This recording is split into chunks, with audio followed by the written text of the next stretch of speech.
राधा स्वामी जी। बाणी बाणी अज्ञात अनामी सतनाम सतपुरुष की।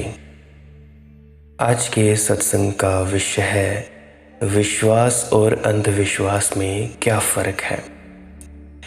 कैसे हम इसकी परख करें कि जो हम कर रहे हैं वो विश्वास है या अंधविश्वास है। एक व्यक्ति ने प्रश्न पूछा था कि आप बताने की कृपा करेंगे कि विश्वास और अंधविश्वास की परख क्या है, और क्या आज के विश्वास कल अंधविश्वास नहीं हो जाएंगे। क्या ये भी बताने की अनुकंपा करेंगे कि कोई व्यक्ति या जनसमूह समसायिक होने के लिए, आधुनिक रहने के लिए क्या करे। गुरु प्यारी साध संगत जी, जैसे प्रत्येक व्यक्ति जन्मता है और मरता है, इसी तरह प्रत्येक विश्वास एक दिन अंधविश्वास बन जाता है। अंधविश्वास विश्वास की लाश है जिसमें से प्राणों का हंसा उड़ गया होता है। तुमने अपनी माँ को कितना प्रेम किया था, फिर एक दिन माँ चल बसी। अब घर में उसकी लाश थोड़े ही रखे बैठे रहोगे। लाश रखोगे तो जीना मुश्किल हो जाएगा, सारा घर बदबू से भर जाएगा। और ऐसी लाशें इकट्ठी करते गए, एक दिन पिता चल बसेंगे। ऐसी लाशें इकट्ठी करते गए तो घर में जीना असंभव हो जाएगा। मुर्दे इतने हो जाएंगे कि जिंदा रहेंगे कहाँ, जिंदा रहेंगे कैसे। इसीलिए माँ बड़ी प्यारी थी, लेकिन जब चल बसी तो तुम फिर देर नहीं करते अर्थी बांधने में। और तुम अगर देर करो तो भी मोहल्ले वाले जल्दी से बांधने लगते हैं। आखिर उनको भी तो जाना है। तुम रोने धोने में लगे हो, मोहल्ले के लोग जल्दी से बांस लकड़ी इकट्ठा करने लगते हैं, क्योंकि उनके घर जब कोई मरता है तब तुम बांस लकड़ी इकट्ठा कर देते हो। यह पारंपरिक लेन देन है। देर नहीं लगती, कोई मरा की लाश उठी। पल पल घर में लाश रखना कठिन हो जाता है। और ऐसा नहीं कि तुम्हें माँ से प्रेम न था, खूब था प्रेम। छाती पीट कर रो रहे हो, मगर फिर भी रोते रहोगे और ले चले हंडिया लटका कर। रोते रहोगे और चढ़ा दोगे जाकर अर्थी पर। रोते रहोगे और आग लगा दोगे, यह करना ही होगा। ठीक ठीक ऐसी ही अवस्था विश्वास और अंधविश्वास की है। विश्वास जीवंत जब होता है सत्य, तब उसको कहते हैं विश्वास। और जब सत्य के भीतर से प्राण तो उड़ जाते हैं, सिर्फ क्रियाकांड रह जाता है, मगर तुम उसी क्रियाकांड को ढोते रहते हो, तब अंधविश्वास। आंख वाला विश्वास तो जीवंत होता है, अंधा विश्वास मुर्दा होता है। जैसे किसी ने बुद्ध को देखा, उस अपूर्व ज्योति को, और कोई झुक गया चरणों में, यह हुआ विश्वास। झुकने की ना तो योजना बनाई थी, न झुकने का कोई इरादा लेकर आए थे, लेकिन झुक गए, झुक जाना पड़ा। ज्योति ऐसी थी, प्रभा ऐसी थी, रुक ना सके, पता ही ना चला कब झुक गए। यह तो एक जीवंत घटना है, और इसमें रस है, और इसमें गहरे अभिप्राय हैं। इसमें भाव की धड़कन है, इसमें सांस चल रही है। जब कोई बुद्ध को देखकर, उन आँखों में झांककर, उन चरणों की महिमा में सिर रख दिया है, अपने अनुभव से, अपनी प्रतीति से, अपने साक्षात के, तब बात और है। फिर यह आदमी तो जा चुका, बुद्ध भी जा चुके, लेकिन इसके बच्चे बुद्ध की प्रतिमा के सामने झुकते हैं, क्योंकि बाप झुका था बुद्ध के सामने। फिर बुद्ध के बच्चे भी झुकते रहेंगे, झुकते रहेंगे। हजारों वर्ष बीत जाते हैं, अब बुद्ध की प्रतिमा रखी है और लोग सिर झुका रहे हैं। भीतर झुकने का कोई भाव नहीं है। हो भी क्या, पत्थर के सामने कोई झुकने का भाव होता है? न पत्थर में कोई महिमा है, न पत्थर में कोई प्राण है। वह तो बुद्ध की महिमा थी, वह तो बुद्ध का अवतरण था, जिसके सामने तुम्हारा कोई पुरखा झुका था। मगर तुम क्यों झुक रहे हो? तुम कहते हो कि हमारे बाप दादे झुकते रहे, हम भी झुकेंगे, तो झुकते रहो। मगर तुम्हारा झुकना अंधविश्वास है। अब समझने की बात यह है कि हर अंधविश्वास की शुरुआत में विश्वास होता है, नहीं तो पैदा ही कैसे होगा। कोई बाबा नानक की मस्ती से मस्त हो गया, सुना बाबा नानक का गीत, डोल गया, नाच गया मन, बहार छा गई, वसंत आ गया। उस बसंत में झुक जाना ही पड़ा। गुरु नानक देव जी जैसा फूल खिले और कोई झुके ना, अभागा है, अंधा है, पत्थर है उसके भीतर, हृदय नहीं निष्प्राण है। गुरु नानक देव जी जैसा फूल खिले और तुम्हारी नासापुटों में श्वास सुगंध से न भर जाए, ये संभव कैसे है? ये संभव तभी हो सकता है जब तुम्हारे पास कोई संवेदनशीलता ही ना हो। अगर थोड़ी भी संवेदनशीलता है, थोड़ा भी मनुष्य तुम्हारे भीतर जागृत है, जीवित है, तो झुकोगे ही, निश्चित ही झुकोगे। लेकिन फिर सदियां बीत गईं, अब गुरु नानक तो है नहीं, गुरु नानक की एक मूर्ति भी नहीं है, लेकिन कोई श्री गुरु ग्रंथ के सामने झुक रहा है। मैं एक पंजाबी के घर में मेहमान था। सुबह सुबह उठकर स्नान करने जा रहा था तो बीच के कमरे से जिससे मुझे गुजरना पड़ा, वहाँ देखकर मैं हैरान हुआ। श्री गुरु ग्रंथ साहिब जी के लिए उन्होंने एक सिंहासन बनाया हुआ था। गुरु नानक देव जी को हृदय के सिंहासन पर बैठाया था। वह तो समझ में आता है, मगर अब किताब को सिंहासन पर बिठा दिया है। वहाँ तक भी बात ठीक थी कि चलो हमारा आदर है। चौंका मैं इसीलिए कि उसी सिंहासन के पास एक लोटे में जल भरा रखा है, चांदी का लोटा, और दातुन भी रखी है। मैंने पूछा कि ये क्या है, ये किसी लिए रखी है? तो उन्होंने कहा, श्री गुरु ग्रंथ साहिब जी के लिए दातुन रखी है। अब हद हो गई, तुमने गुरु नानक देव जी के लिए जाकर लोटे में दातुन का पानी ले गए होते, चांदी का सोने का लोटा ले गए होते, समझ में आती है बात। अब किताब के लिए दातुन रख रहे हो। तुम होश में हो कि तुम पागल हो गए हो? मगर इसी तरह होता है। मैंने सुना एक आदमी मरा, उसकी आदत थी कि भोजन के बाद रोज़ उठकर अपने दांत साफ करता था एक लकड़ी के टुकड़े से। उसके बच्चे छोटे छोटे थे, बाप मर गया, माँ पहले ही मर गई थी। बच्चों को कुछ और ज़्यादा याद ना रहा, लेकिन एक बात बराबर उन्हें याद थी कि आले में चौके के बाहर ही एक लकड़ी का टुकड़ा रखा रहता था और पिता रोज़ भोजन के बाद उस टुकड़े के साथ कुछ करता था। क्या करता था पता नहीं, लेकिन ज़रूर कोई बात राज की रही होगी, तो उन्होंने लकड़ी का टुकड़ा रखा। अब जब बाप की याद में रखना है तो साधारण लकड़ी का टुकड़ा क्या रखना, उन्होंने चंदन की लकड़ी का टुकड़ा रखा। और जब रख ही रहे हैं तो छोटा मोटा क्या रखना, उन्होंने चंदन की बड़ी लकड़ी का एक टुकड़ा रखा, सब नक्काशी करवा कर। अब उसका कोई भी संबंध न रहा दांत के साफ करने से, उससे दांत साफ हो भी नहीं सकते, दांत से कुछ लेना देना भी ना रहा। फिर बच्चे बड़े हुए, उन्होंने नया मकान बनवाया, धन कमाया। अब नए मकान में उन्होंने सोचा कि आले में रखा है, यह याददाश्त है अपने पुरखों की, तो क्यों ना एक छोटा सा मंदिर बना ले। बात जची सभी को, और अब धन भी पास में था, तो उन्होंने एक संगे मरमर का छोटा सा मंदिर ही बना लिया। उन्होंने कहा, अब आले में क्या रखना, बाप दादे गरीब थे तो ठीक, अब मंदिर बन गया संगमरमर का बड़ा मंदिर, अब उसमें एक छोटे से लकड़ी के टुकड़े को क्या रखना। तो उन्होंने एक बड़ा खंभा, पूरा झाड़ का झाड़ ले आए होंगे, कटवाकर चंदन का, उस पर खूब नक्काशी करवाकर उसको लगा दिया। मैंने सुना है कि अब उसकी पूजा चलती है, घंटा बजता है, पुजारी आता है, फूल चढ़ाए जाते हैं। अब किसी को याद ही नहीं है कि कहाँ से शुरुआत हो गई थी बात की। तो जो भी इस जगत में तुम्हें अंधविश्वास दिखाई पड़ रहे हैं, उनका प्रारंभ तो ज़रूर कभी विश्वास से ही हुआ था।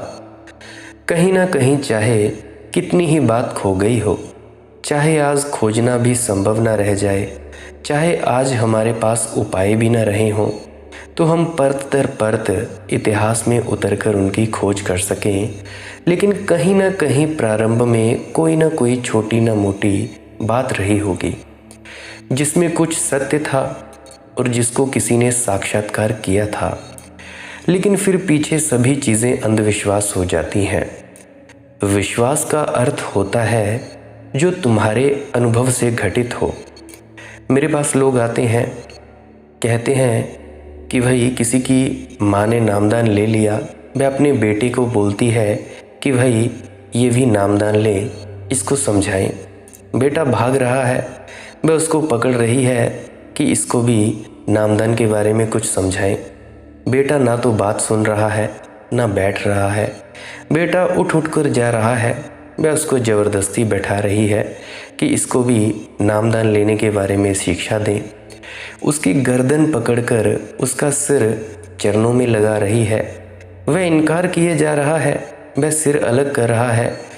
अब ये कोई नामदान की शिक्षा होगी? क्या मैं उसको बता सकूंगा कि क्यों लेना है? अब मैं मना करूं तो दुखी होती है, मैं कहूं कि नहीं तो दुखी होती है। अब मैं जानता हूँ उसकी भी अड़चन, क्योंकि वह कहती है ये घर में बेटा माला मांगता है, ये कहता है हम भी पूरी तरह से भजन सिमरन करेंगे, हम भी ऐसे ही माला नहीं फेरेंगे, हम भी पूरे विश्वास के साथ मालिक की भक्ति करेंगे, परंतु वो बैठता नहीं। अब उसको कौन समझाए? मगर माँ को ज़िद है कि भाई नामदान के बारे में समझाए। अब प्रश्न ये है कि भाई अंधविश्वास और विश्वास में फ़र्क क्या है? और हमारा देश की बुनियादी समस्या है अंधविश्वास। सारी दुनिया की बुनियादी समस्या अंधविश्वास ही है। हमारा देश ही नहीं, इस देश की थोड़ी ज़्यादा है। ज़्यादा क्यों? क्योंकि इस देश में ऐसे बहुत पुरुष हुए जिनके आसपास विश्वास जगा, इसीलिए इस देश के पास अंधविश्वास भी ज़्यादा है। बुद्ध यहाँ हुए, महावीर यहाँ हुए, श्री कृष्ण यहाँ हुए, अपूर्व पुरुष यहाँ हुए। सरहपा, गोरख, संत कबीर, बाबा नानक, दादू दयाल जी, संत रविदास, फरीद, बहुतों संत हुए। एक जागते हुए दियों की परंपरा है। ये देश तो एक दिवाली मनाता रहा है। यहाँ दियों पर दिए जलते रह गए हैं। जहाँ इतने दिए जले वहाँ स्वभावतः बहुत से बुझे दियों की पूजा भी होगी। दिए जब जलेंगे तो एक दिन बुझेंगे, क्योंकि मौत तो सभी को आनी है।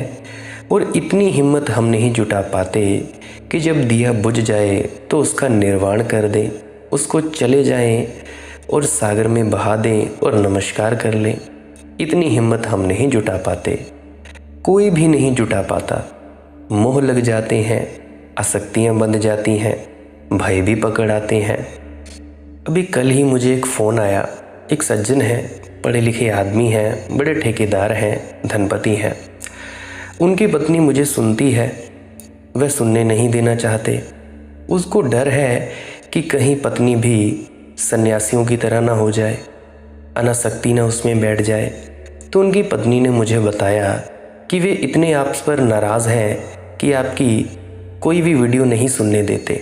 तो भाई मुझे वीडियोस भी चोरी से सुननी पड़ती हैं। अगर कभी मुझे YouTube पर आपकी वीडियोस दिख जाएं, जब मैं सुनती हूं तो उनको दिख जाएं, तो उनको बड़ी अड़चन होती है, वे वीडियो बंद कर देते हैं। यहाँ तक कि जब इंटरनेट ख़त्म हो जाता है पैक, तो वो भी डलवा कर नहीं देते कि कहीं भाई मालिक की मौज सत्संग पर वीडियोस ना सुनाई देने पड़े। अब सबसे बड़ी हंसने वाली बात बताऊं तो आप भी सोच में पड़ जाओगे। अब जैसा कि वे अपनी पत्नी को रोकते हैं इन वीडियोस को सुनने से, और फिर बाद में माफ़ी भी मांगते हैं कोने में कि भाई माफ़ करना, मैंने ऐसा किया, और नमस्कार करते हैं, आंख बंद करके 2 मिनट मौन रखते हैं। अब देखो, घबराहट भी लगती है कि भाई वीडियोस को मैं सुनने नहीं देता, इसको मैं इस मार्ग पे चलने नहीं देता, मगर कहीं कोई पाप इत्यादि ना हो जाए। तो जब पत्नी नहीं देखती तब वे क्या करते हैं, कोने में जाते हैं और माफ़ी वगैरह मांगते हैं परमात्मा से। आदमी ऐसा अजीब है, तो कोई मोह से पकड़े हुए है, कोई भय से पकड़े हुए है कि अब छोड़ने से कोई नुकसान ना हो जाए।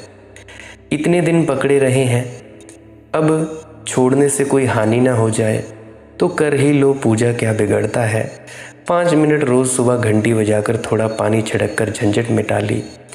5 ही मिनट गए, कोई ज़्यादा तो गया नहीं वक्त। हो ना हो कभी भगवान हो ही, बाद में मरने के बाद मुलाकात हो तो कहने को तो रहेगा कि देखो रोज़ पूजा करता था और नहीं हुआ तो क्या बिगड़ गया। ऐसे ही समय बीत रहा है, 5 मिनट और गए। इस देश में चूंकि विश्वास घट सके ऐसे बहुत से लोग पैदा हुए, इसीलिए अंधविश्वास भी खूब घटा। हर सौभाग्य के पीछे उसके दुर्भाग्य की छाया होती है। अमीर आदमी ही गरीब हो सकता है, गरीब आदमी गरीब नहीं हो सकता। गरीब आदमी को गरीबी का पता ही नहीं होता। अमीर जब गरीब होता है तब जाकर उसे गरीबी का पता चलता है। उसके पास तुलना का उपाय तो होता है। जिन्होंने सुख जाना है उन्हें दुख का पता चलता है। जो दुख में ही जिए हैं उन्हें दुख का पता नहीं चलता है। ये बात जानकर तुम हैरान होगे कि दुनिया में गरीबों ने कोई क्रांति नहीं की है। भला कार्ल मार्क्स और उनके अनुयायी कुछ भी कहते रहें, दुनिया में गरीबों ने कोई क्रांति नहीं की। गरीब कभी क्रांति नहीं करेंगे। गरीब क्रांति कर ही नहीं सकते, क्योंकि गरीबों को सुख का कोई आभास ही नहीं होता, आशा भी नहीं होती। अमीर तो क्रांति करेंगे, क्यों? क्योंकि उनके पास तो सब है। क्रांति से तो उनको नुकसान होगा। उनके पास तो सुख के सब साधन हैं, इसीलिए अमीर कभी क्रांति नहीं कर सकते। एक बात तय हो गई, गरीब कभी क्रांति नहीं कर सकते, क्योंकि सुख का कोई आभास नहीं। फिर क्रांति कौन करता है? क्रांति करते हैं मध्यम वर्गीय लोग, मिडिल क्लास फैमिली वाले लोग। दोनों के बीच में जो है, जिन्होंने थोड़ा दुख भी जाना है और सुख की भी थोड़ी सी प्रतीति है। मध्य वर्ग क्रांतिकारी वर्ग है, इसीलिए सब उपद्रव मध्य वर्ग से पैदा होते हैं। खुद मार्क्स, एंजल्स, लेनिन, स्टालिन सब मध्य वर्गीय लोग हैं।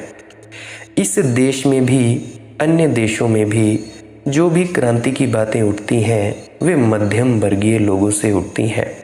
कोई आरक्षण ख़त्म करवाने को बैठा है, ऐसा नहीं है कि अमीर लोग कह रहे हैं कि भाई आरक्षण ख़त्म हो या गरीब कह रहे हैं कि चालू हो। बस मध्य वर्गीयों को तकलीफ़ होती है। इस देश में तुम जानते हो कि आज़ादी का आंदोलन किसने चलाया? वकीलों ने चलाया। कांग्रेस सिर्फ वकीलों की संस्था थी शुरुआत में। वकीलों ने क्यों चलाया? वकीलों को क्या आज़ादी से लेना देना? इस देश में सब तरह के लोग थे, किसी को कोई चिंता नहीं थी। वकीलों को क्यों थी? वकीलों को थोड़ा रस आ गया अंग्रेज़ों के साथ रहने का, पद का, प्रतिष्ठा का, अदालतों का। तुम जानकर ये हैरान होगे कि जिन लोगों ने इस देश में क्रांति की वे सभी लोग पश्चिम में शिक्षित होकर आए थे, मध्य वर्गीय लोग थे। पश्चिम में देखकर आए थे, स्वतंत्रता का थोड़ा सुख लेकर आए थे। इस देश में क्रांति न होती अगर मैकले न हुआ होता। लोग कहते हैं कि मैकेले ने इस देश को गुलाम बनाया, और मैं तुमसे कहना चाहता हूँ कि मैकेले ही इस देश की आज़ादी का पिता है। अगर अंग्रेज़ों ने कोशिश न की होती शिक्षा देने की इस देश के लोगों को, यहाँ कभी क्रांति ना होती। क्योंकि क्रांति आई शिक्षित लोगों से, अशिक्षित लोगों से नहीं, पंडित पुरोहितों से नहीं, वेद के उपनिषदों के ज्ञाताओं से नहीं। जो लोग पश्चिम से शिक्षा लेकर लौटे, जो वहाँ का थोड़ा रस लेकर लौटे।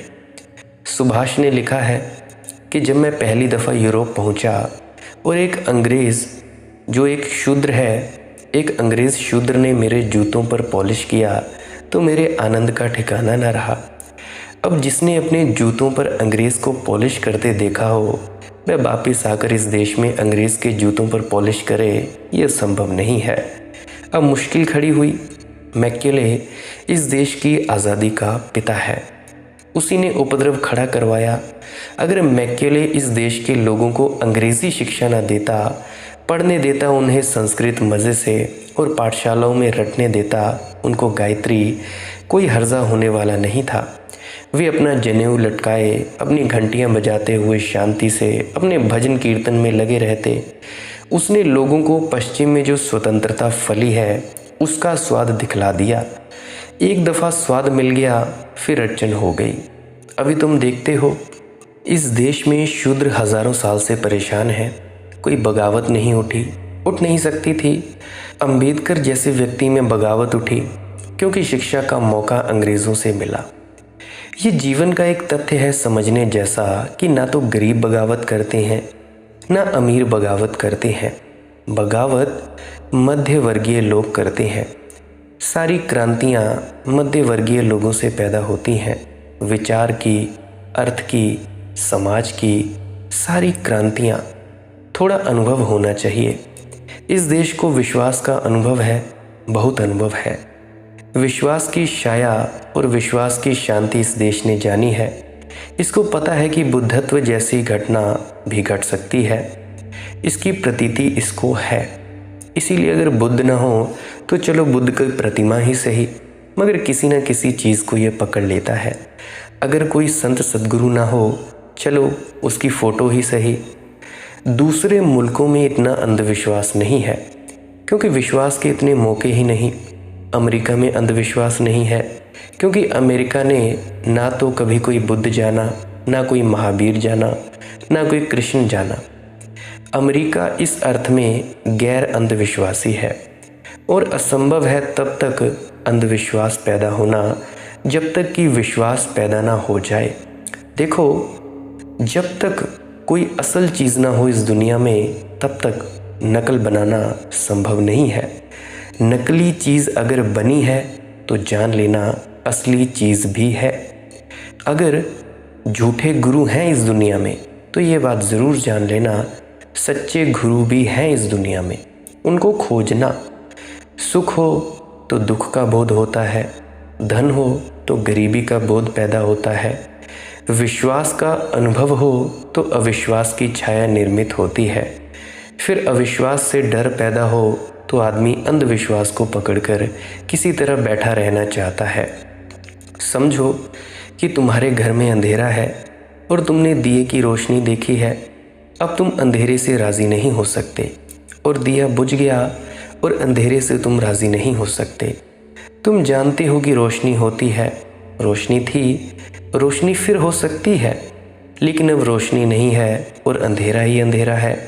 अब तुम एक ही काम कर सकते हो, कम से कम तुम उस दिए को तो पकड़कर बैठे रह सकते हो जिसमें रोशनी घटी थी, इस आशा में कि शायद फिर घटे। तो दिए को ही पकड़े रहो। तुम दिए की ही पूजा करने लगोगे उसी याददाश्त में, रोशनी की याददाश्त में। फिर तुम्हारे बच्चे भी दिए की पूजा करेंगे क्योंकि बच्चों को ये ख्याल होता है कि जो माँ बाप करते हैं वह अगर हम न करें तो गद्दारी हो गई। तुम बच्चों को सिखाते भी यही हो कि हम जो भी करते हैं वही तुम भी करना, नहीं तो गद्दारी हो जाएगी। फिर दिए की पूजा शुरू हो जाती है। अब मैं बहुतों को देखता हूँ, मेरे खुद के रिश्तेदार हैं, अपने बच्चों को समझाते हैं कि भाई नामदान ले लो, हालांकि उनकी कोई मर्ज़ी नहीं होती, कोई उनका ख्याल नहीं होता, फिर भी इनको ज़ोर ज़बरदस्ती से समझाते हैं कि भाई हमने लिया तुम भी लो। उनको पता नहीं लेना क्यों है, इससे होता क्या है, क्या क्या इससे घटित होता है, फिर भी उनको ज़बरदस्ती भेजे जा रहे हैं। सच झूठ बुलवाकर कोई अगर बच्चा ले भी आता है फिर भी उनकी ज़िंदगी में तब्दीली नहीं आती। और यही बच्चे 30-30, 40-40 साल बाद जब बूढ़े हो जाते हैं तो फिर दूसरों को बोलते हैं कि भाई हुआ कुछ नहीं, कुछ होता क्यों नहीं, हम कहाँ पहुँचे हैं, पता नहीं ये संत ठीक भी है या नहीं भी। होगा क्या, कैसे होगा, जब उस बच्चे को पता ही नहीं था जब वह बच्चा था कि लेना क्यों है, इससे होता क्या है, तो 40 साल बाद भी क्या हो जाएगा। जिस पात्र में कीचड़ हो, जो कीचड़ से सना हुआ हो, जो गंदा पात्र हो, उसमें अगर साफ स्वच्छ दूध भी डाल दिया जाए तो वो भी तो भाई ख़राब हो जाएगा ना। पात्र तो साफ चाहिए। हम ऐसा ही कर रहे हैं, अपने बच्चों को धक्के से सच झूठ बोलकर नामदान दिलवा रहे हैं। चले तो जाते हैं वो संत के पास, वो अपनी कृपा दृष्टि फरमाते हैं, फिर भी अपने में कोई प्यास नहीं होती। हमारी प्यास संसार की होती है। हम कच्चे होते हैं, पके नहीं होते हैं। और फिर बाद में बोलते हैं कि भाई इसने नामदान तो लिया, इसमें गुस्सा नहीं मिटा, अहंकार नहीं मिटा, इसमें ये नहीं मिटा, वो नहीं मिटा। कैसे मिटेगा जब उसको पता ही नहीं है? तो मेरी आपसे एक और विनम्र प्रार्थना है, अपने बच्चों को ऐसे ज़बरदस्ती मत भेजें। तुम बच्चों को ऐसे भेजते हो, फिर बाद में कुछ होता नहीं। ऐसे इस पूरे ब्रह्मांड का अहित होता है और उस संत की भी महिमा जो होती है वो ख़राब होती है। तो कृपया ऐसा ना ही करें तो बेहतर है। देखो, बड़े मज़े की बात है कि रोशनी से दिए की पूजा शुरू हुई, लेकिन अब जबकि दिए की पूजा शुरू हो गई तो अब रोशनी कभी पैदा ना हो सकती, क्योंकि दिए की पूजा करके आदमी निपट जाता है, रोशनी की तलाश ही नहीं करता, सोचता है दिए की पूजा काफ़ी है। तो विश्वास से अंधविश्वास पैदा होते हैं, और एक बार अंधविश्वास पैदा हो जाए तो फिर विश्वास पैदा होना बड़ा मुश्किल हो जाता है। मैं तुमसे कहता हूँ, अंधविश्वास तोड़ो ताकि फिर विश्वास की धारा बह सके, फिर तुम श्रद्धा के वास्तविक सत्व को खोज सको। जीवंत हो तो विश्वास, मृत हो तो अंधविश्वास, तुम्हारा अपना हो तो विश्वास, उधार हो, वासा हो, माता पिता का हो, पूर्वजों का हो, पुरखों का हो तो अंधविश्वास। और क्या आज के विश्वास कल अंधविश्वास हो जाएंगे? इसके बारे में चर्चा हम कल की वीडियो में करेंगे। आज के लिए बस इतना ही। अगर मेरे किसी मित्र का, कोई भाई बंधु का कोई प्रश्न हो तो आप जी पूछ सकते हैं। टेलीग्राम पर जाएं, सर्च करें मालिक की मौज सत्संग, वहाँ पे अपना मैसेज छोड़ें, आप जी प्रश्न पूछ सकते हैं। और अगर आपको कॉल के माध्यम से पूछना हो तो वहाँ पे मैसेज छोड़ दें या कमेंट सेक्शन में ही छोड़ दें, तो मैं आपको नंबर दे दूँगा। आप कॉल के माध्यम से भी जो भी कोई प्रश्न पूछना चाहते हैं वे पूछ सकते हैं। और मेरी एक विनम्र प्रार्थना है, अगर आप जी को इस वीडियो से थोड़ा सा भी कुछ सीखने को मिला है, कुछ अच्छी जानकारी मिली हो जिससे आपकी ज़िंदगी तब्दील हुई हो, और अगर आपका मन शांत हुआ हो, फिर तो आपको ज़रूर इस वीडियो को शेयर करना चाहिए। अपने मित्रों को शेयर करें, परिजनों को शेयर करें, अपने व्हाट्सएप स्टेटस में शेयर करें, ग्रुप्स में शेयर करें, टेलीग्राम, इंस्टाग्राम, जहाँ भी हो इस वीडियो को शेयर ज़रूर कर दें। मुंह से किसी को बताना हो तब भी बता सकते हैं, क्या पता आपके एक शेयर से किसी का भला हो जाए। कोई सुने चाहे ना सुने, इसकी आपने चिंता नहीं लेनी है। चाहे कोई सुन भी ले तब भी ठीक, नहीं भी सुने तब भी ठीक, क्योंकि आपका कर्म है शेयर करना। सुनना ना सुनना सामने वाले की अपनी निजी इच्छा है, उसको आप ज़बरदस्ती फोर्सफुली इसकी चेष्टा मत करना कि वो सुने। और अगर आप जी को इस चैनल को सब्सक्राइब करने का दिल कर रहा है तो कर सकते हैं, नहीं तो अगर नहीं कर रहा है तो आप जी डेली सर्च कर लिया करें मालिक की मौज सत्संग। जो भी नया सत्संग डला होगा आप जी को मिल जाएगा। अगर कभी किसी दिन सत्संग ना भी डला हो, सुबह 6 बजे से लेकर शाम के 6 बजे तक, तो आप जी से प्रार्थना है कृपया पुरानी सत्संग वीडियोस को अवश्य सुने। क्या पता किसी पुरानी वीडियोस में आपके प्रश्नों का जवाब मिल जाए। और एक बात और, प्रश्न पूछने से पहले पुरानी 5, 10, 15 वीडियोस को अवश्य सुने। मैं तो कहता हूँ कि पूरी वीडियोस को सुने, जितनी भी वीडियोस हैं 300-400, पूरी वीडियोस को सुने, फिर प्रश्न पूछें। और जो मैंने कहा है सिर्फ उसी के अनुसार प्रश्न पूछें, क्योंकि जो मैं कहता हूँ मैं सिर्फ उसी का जवाब दे सकता हूँ। किसी फलाने संत सदगुरु की मैं कोई भी कंपैरिजन नहीं कर सकता, किसी के साथ तोल तलाई नहीं कर सकता। तो जो दूसरे हैं वो सिर्फ अपने आध्यात्मिक मार्ग के प्रति ही प्रश्न पूछें। अगर किसी संत को दूसरे संत से तोड़ना हो तो मेरे पास मत ही आए, किसी और के पास जाएं। हाँ, अगर ध्यान में कोई अड़चन होती है कोई भी किसी तरह की, फिर आप प्रश्न पूछें। और पुरानी वीडियोस को अवश्य सुन लिया करें, आपकी ज़िंदगी तब्दील हो सकती है। एकांत में जाकर सुना करें। आप मुझे इतनी देर तक सुनते हो, इतना प्रेम प्यार देते हो, अंत तक सुनते हो, इसके लिए बहुत बहुत धन्यवाद। आपका बहुत बहुत अनुग्रहित हूँ। अंत में आपके भीतर बैठे परमात्मा को प्रणाम करता हूँ। मेरा प्रणाम स्वीकार करें। राधा स्वामी जी।